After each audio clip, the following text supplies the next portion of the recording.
President Donald Trump calling on the CEO of Intel to resign. The news comes after Senator Tom Cotton wrote a letter to the company's board about the CEO's ties to China. Bloomberg's Mandeep Singh joins us now. Mandeep, thank you so much for being with us. What do we know? I mean, how much is this something that's been talked about? Well, I mean, clearly they have sent a letter to the board, and at this point, I feel like they'll look into what sort of investments he has with companies in China. I'm guessing it will be some sort of a minority investment. He's not involved in the day-to-day decision-making, but clearly it puts the onus on the board to figure out, what they did do as part of the due diligence. And I think it's too early to say if there will be any action based on this. Every morning, it seems like we have boards. Who's on the good list, the nice list, and who's on the naughty list when it comes to big tech in the White House? It seems like Tim Cook has really clawed his way back onto the nice list.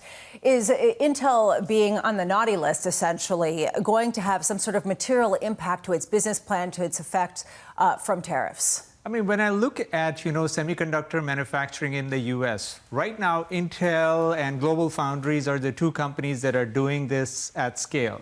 And so the fact that Intel has been caught in the crosshairs, it kind of puts focus on the administration's plans to bring manufacturing home, because you have to revive Intel to really revive manufacturing, semiconductor manufacturing. And yes, Apple can talk about the CapEx plans and, multi-year investment, but even to start a fab, it's going to take 2 to 3 years. So they can start a glass assembly or, glass manufacturing maybe in 12 to 24 months.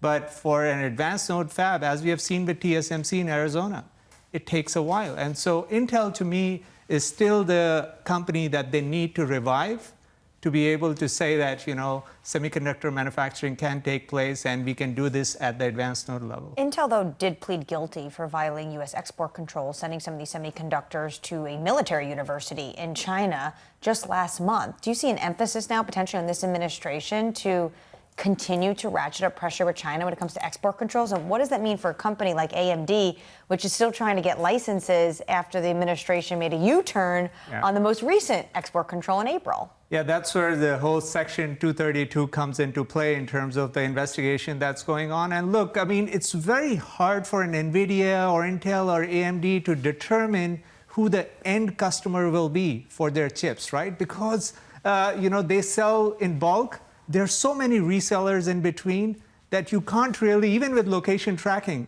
it's hard to see exactly who is using the chip and what's the use case. And so it's a hard problem to solve.